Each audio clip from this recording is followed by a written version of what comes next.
Hola, bienvenidos a Fundación Ayuda Vital. Mi nombre es Olga, soy la docente que les va a explicar el módulo de administración de medicamentos.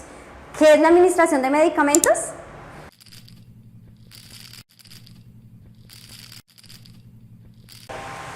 La administración de medicamentos es el proceso o procedimiento por el cual un fármaco ingresa a un paciente.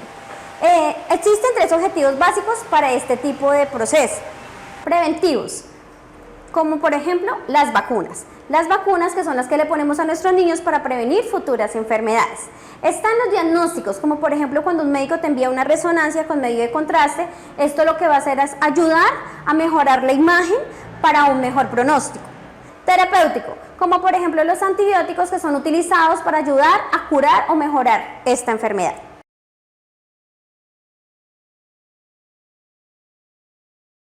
¿Quiénes administran medicamentos?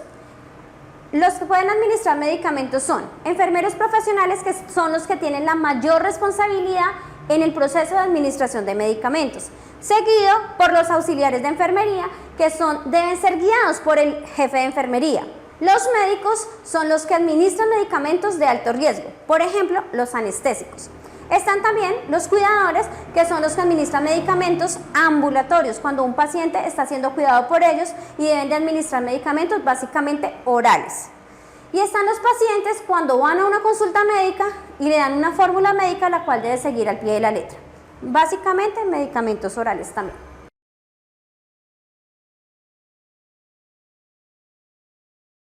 ¿Qué es la bioseguridad?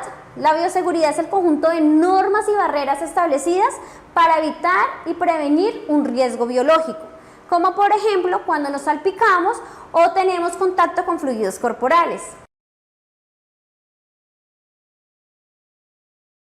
¿Qué son los elementos de protección personal?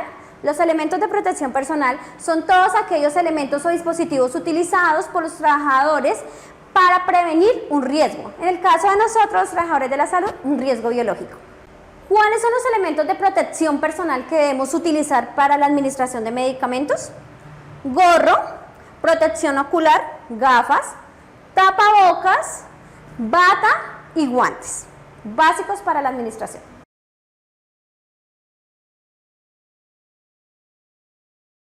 ¿Qué es la higiene de manos? La higiene de manos es el acto por el cual utilizamos agua y jabón para eliminar microorganismos y suciedad en nuestras manos, esto con el fin de prevenir enfermedades tanto a nuestros pacientes como a nosotros mismos.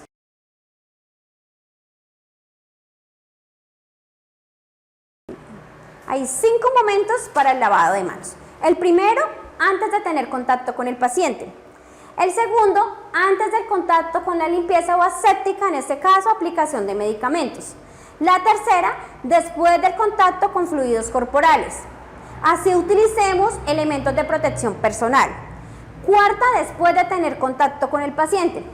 Y la quinta, después de tener contacto con el entorno del paciente, o sea, cuando estamos saliendo de la habitación. ¿Cómo lavarse las manos? Para eso te invito a que te suscribas a nuestro canal y allí puedas observar el video claramente detallado del lavado de manos.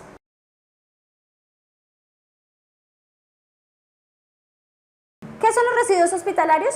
Son aquellos residuos con las siguientes características. Están los infecciosos, combustibles, inflamables, explosivos, reactivos, radioactivos, volátiles, tóxicos, que le pueden causar algún daño tanto al medio ambiente como a nosotros los seres humanos.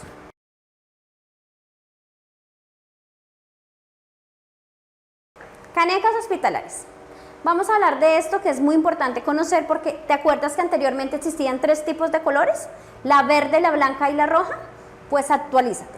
Ahora tenemos la blanca, que es la que utilizamos para desechar todos los residuos aprovechables, como por ejemplo el cartón, el plástico y el papel.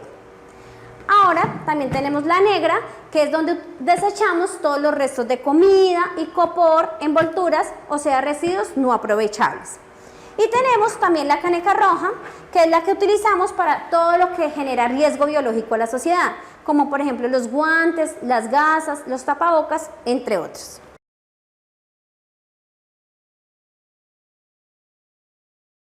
Ahora vamos a hablar del guardián.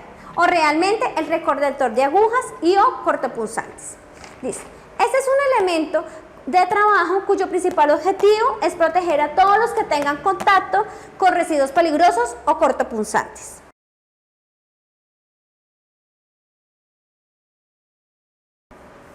Ahora vamos a hablar del uso del recolector de cortopunzantes. ¿Qué debemos de tener en cuenta? Solo vamos a depositar restos cortopunzantes o desechos que nos puedan generar algún tipo de punción. Solo debemos de llenar el guardián 3/4 partes de su totalidad.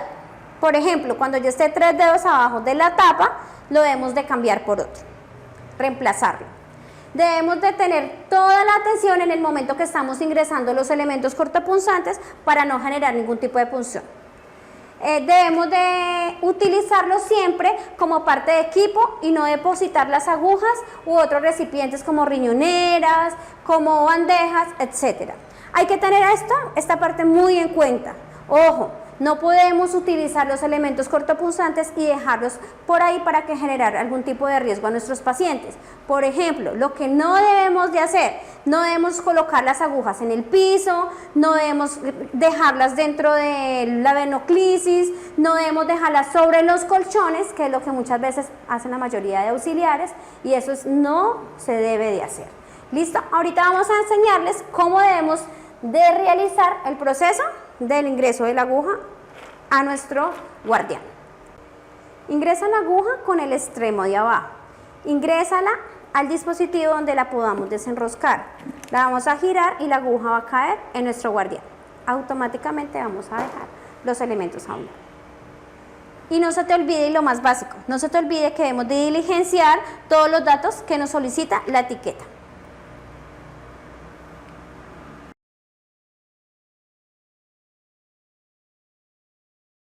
¿Qué hacer en caso de que te punciones accidentalmente con un paciente? Como primera medida, mantén la calma. Como segunda medida, no detengas el sangrado.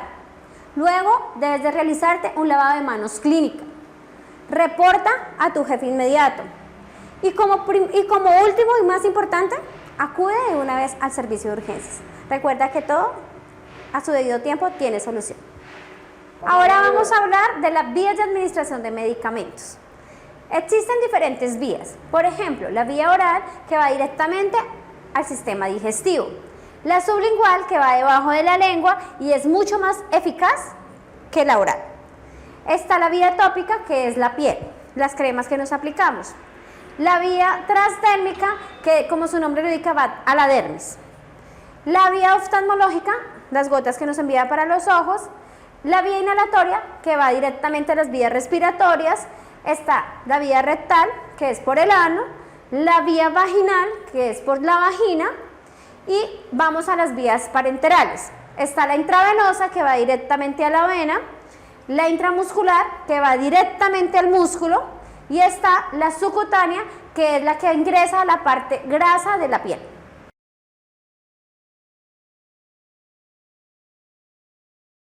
¿Qué es la farmacología? Para entender mejor su concepto, dividamos su palabra en dos. Fármaco es medicamento y logía es el estudio. Al unir esos dos conceptos podemos decir que es la ciencia que estudia la respuesta de los seres vivos a los medicamentos.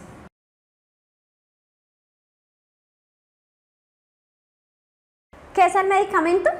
Para tener claro, vamos a hablar de dos conceptos. Vamos a hablar del principio activo, que es la materia o porción de un medicamento al que se le atribuye la actividad apropiada para constituir el medicamento. Y vamos a hablar del excipiente, que es la sustancia utilizada para conseguir su forma terapéutica y a facilitar la preparación, la conservación y la administración de este medicamento. Ahora, si unimos estas dos palabras, el medicamento es el conjunto del principio activo y excipiente. ¿Tienes una duda? Tranquilo, te lo voy a aclarar en el siguiente ejemplo. Bueno, vamos a dar el ejemplo como te lo dije anteriormente. Aquí tenemos un medicamento, el polvo blanco, que es el principio activo, y el excipiente. ¿Qué tenemos que tener claro? Que el polvo blanco, que es el principio activo, es el que realmente genera la cura al paciente. Y este, que es el excipiente, es el que recubre este principio activo y es el que permite y conserva antes de la administración del mismo. La unión de estos dos, del principio activo y el excipiente, es el que nos forma el medicamento.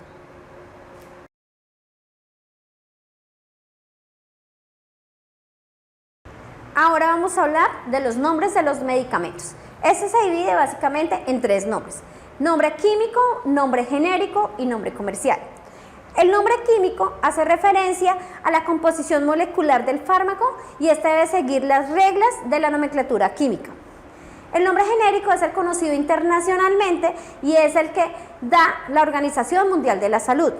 Y el nombre comercial es el nombre que le da un laboratorio cuando hace algún tipo de modificación en su excipiente, pero no puede modificar su principio activo. Tenemos un gran ejemplo. Por ejemplo, el acetaminofén.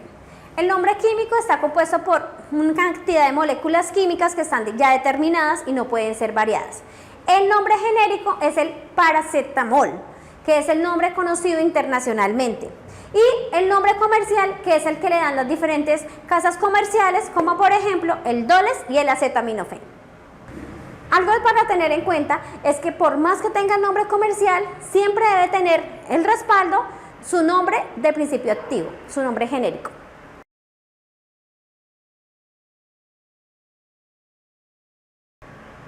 Formas y presentaciones de los medicamentos.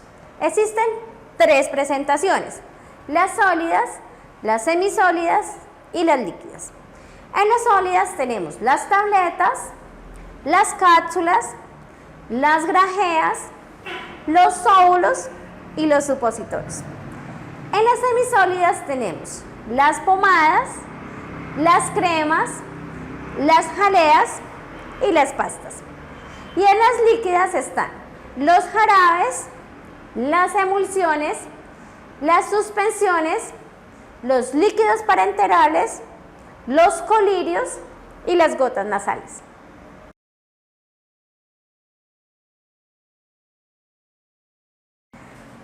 Vamos a hablar de las responsabilidades legales.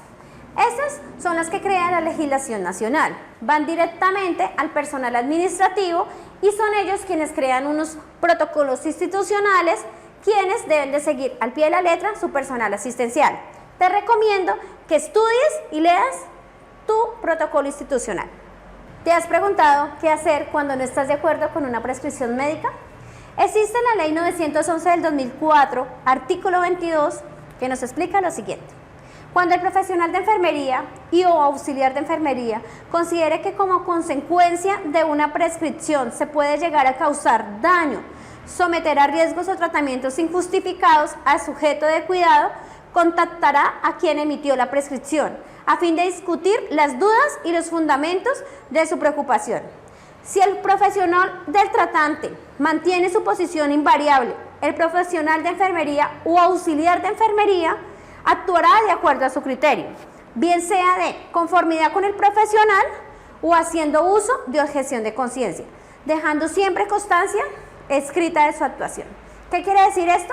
Que si tú no estás de acuerdo con esa prescripción médica, tú puedes realizar objeción de conciencia y esta ley te protegerá.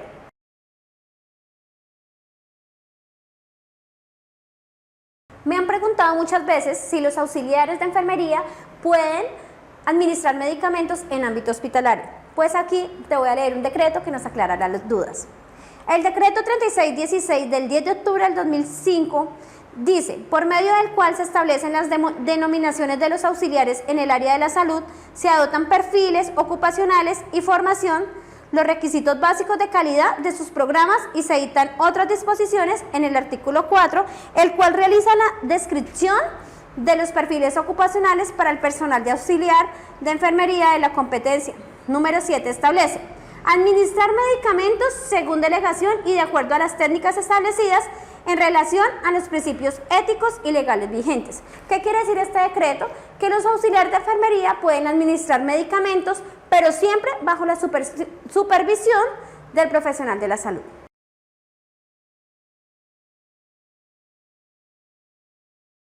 ¿Qué es la farmacovigilancia?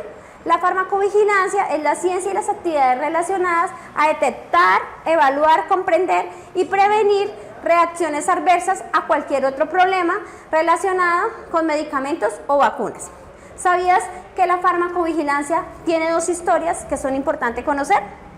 La primera es que en 1948, Hannah Greiner, de 15 años, en Inglaterra, fue sometida a un procedimiento bajo anestesia con cloroformo, pero desafortunadamente Hannah murió por una fibrilación ventricular. A raíz de esto, The Nice, que es una publicación científica de la época, brindó un comunicado al cual invitaba a los médicos de Gran Bretaña a reportar las muertes relacionadas con los anestésicos. Años más tarde, se conocieron 109 muertes a causa del cloroformo. Así es como, finalizando el siglo XIX, el primer reporte de reacciones adversas relacionadas a medicamentos surge por esta publicación. La segunda historia es en Estados Unidos. En 1977 se comercializó un jarabe que se llamaba sulfanilamida con dielitaliclol, quien causó más de 100 muertes por insuficiencia renal, efecto tóxico del excipiente utilizado. Años más tarde, en 1961, se presentaron malformaciones en Alemania, Gran Bretaña y Australia a causa del uso del medicamento en mujeres de embarazo, tadialofimina, motivo por el cual el medicamento se retiró a nivel mundial. Desde ese momento, los gobiernos solicitaron a las compañías farmacéuticas pruebas exhaustivas de toxicidad en animales y ensayos clínicos controlados. ¿Qué quiere decir eso? Que la farmacovigilancia es el estudio que se le realizó de ahí en adelante a las reacciones adversas a cualquier medicamento antes de ser comercializado.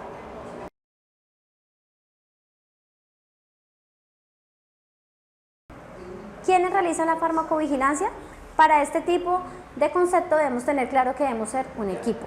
Debemos tener claro que todo el equipo de salud le hace farmacovigilancia al paciente, pero el paciente es el que indica si tiene una reacción adversa o el familiar que está al lado de él.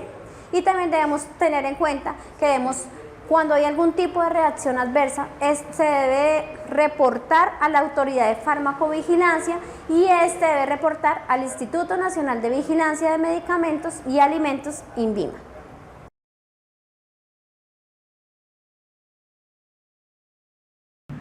Si es lo importante estar actualizado, anteriormente habían 5 correctos para la administración de medicamentos, luego pasamos a 10 y actualmente hay 15 correctos para la administración de medicamentos, los cuales te voy a contar. La primera es la higiene de manos. La segunda es preguntar a nuestro paciente antecedentes alérgicos. La tercera, signos vitales antes de la administración de los medicamentos. La cuarta es validar que estamos administrando el medicamento correcto. La quinta, la dosis correcta. La sexta, vía de administración correcta. La séptima es hora correcta. La octava, al paciente correcto. La novena, técnica de administración correcta. La décima, velocidad de infusión correcta. La 11, la fecha de vencimiento, siempre validar antes de administrarlo. La 12, prepare y administre usted mismo lo que va a administrar.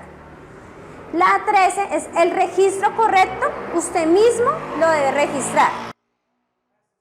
La 14, no administrar medicamentos bajo órdenes verbales, solamente en caso de emergencia. Y la 15, educación al paciente sobre el medicamento que estás administrando.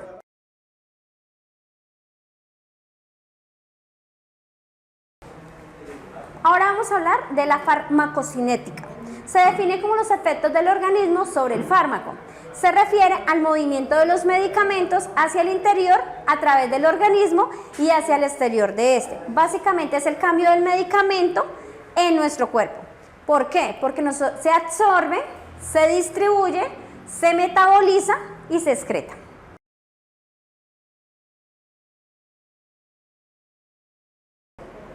Ahora hablemos de la farmacodinamia. Es el estudio de los efectos de un fármaco en el organismo. Esto incluye el análisis de su mecanismo de acción y le proporciona entre la dosis y sus efectos químicos y fisiológicos. Entonces, básicamente la farmacocinética son los efectos del organismo sobre el medicamento y la farmacodinamia son los efectos del medicamento en mi organismo.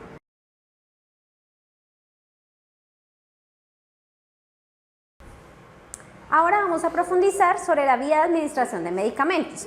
tenemos los enterales y los parenterales. Los enterales, que es la oral, sublingual y la rectal. Y los parenterales, que es la intravenosa, la intramuscular, subcutánea, intradérmica, inhalatoria. La vía oral es la vía más utilizada. Es la que más fisiológicamente, además de ser barata y cómoda, entre sus limitaciones destaca que no podemos usarla en inconsistencias, pacientes con náuseas o con dificultades de deglución, o si requerimos un efecto rápido.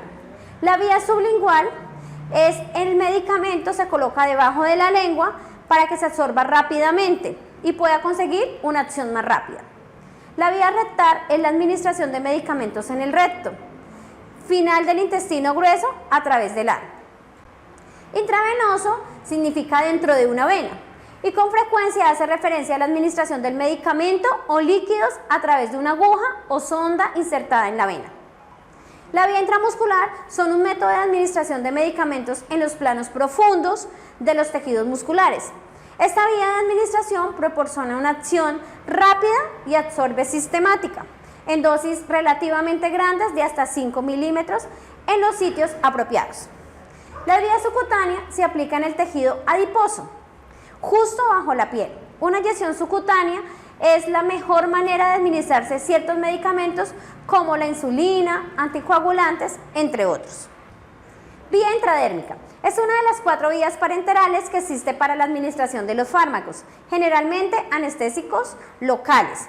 Es también el acceso que se emplea para la realización de algunas pruebas diagnósticas o pruebas cutáneas para definir si es alérgico o no a determinadas sustancias. También tenemos la vía inhalatoria. La profundidad que alcanzará el fármaco en los pulmones dependerá del tamaño de las gotas. Las más pequeñas son las que alcanzan mayor profundidad, con lo que aumenta la cantidad del fármaco absorbido. En el interior de los pulmones son absorbidas por el torrente sanguíneo.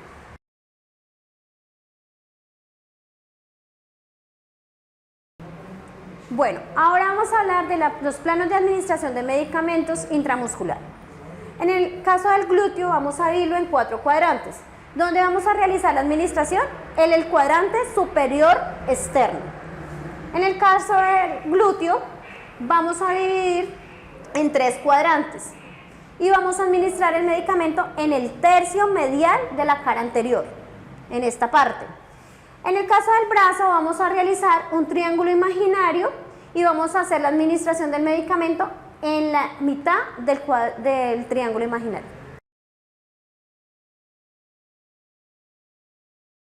Contraindicaciones de la vía intramuscular. No debemos realizar pacientes con baja masa muscular, tampoco anticoagulados, pacientes poestéticos que tengan algún tipo de prótesis, y no podemos administrar mayor de 8 mililitros.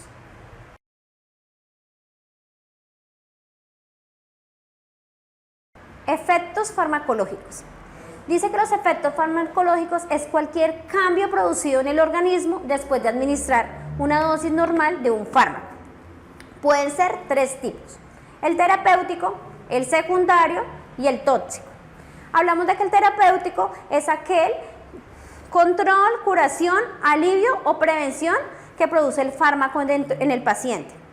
El efecto secundario es la reacción indeseable y nociva frente a un fármaco que se le administró una dosis normal.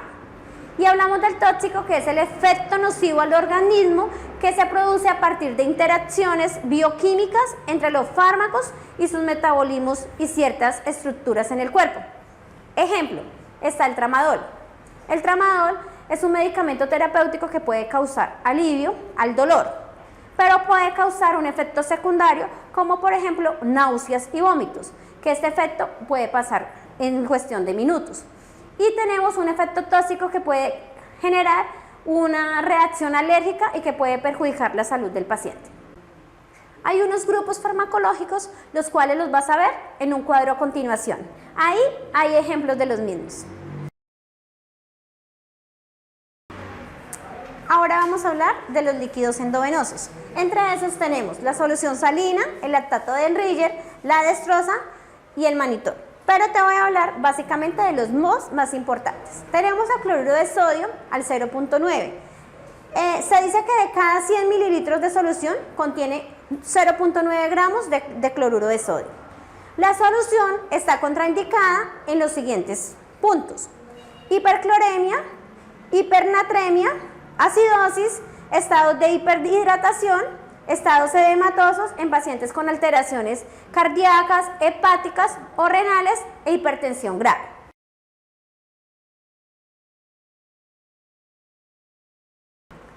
Ahora hablamos del lactato de Ringer o solución Harman.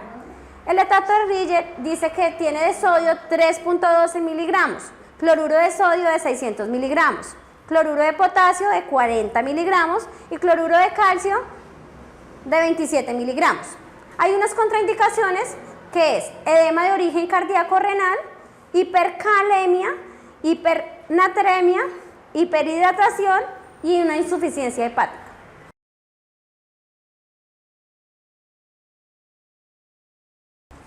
Ahora hablamos de la tabla de conversiones. La tabla de conversiones es de la siguiente manera. El GR significa gramos, mg significa miligramos, ml mililitros y cc significa centímetros cúbicos. Pero hay que aclarar que debemos mejor utilizar el ml, ya que en algunos países el cc sí tiene otro tipo de concepto.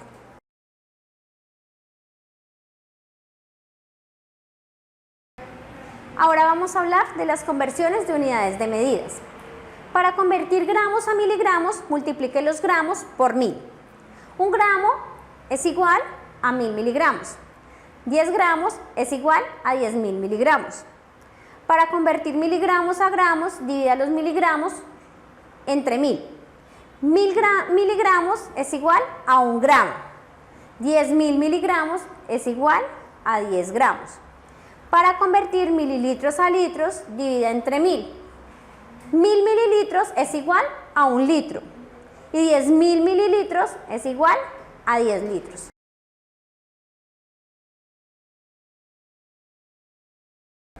Ahora vamos a hablar de la regla de 3.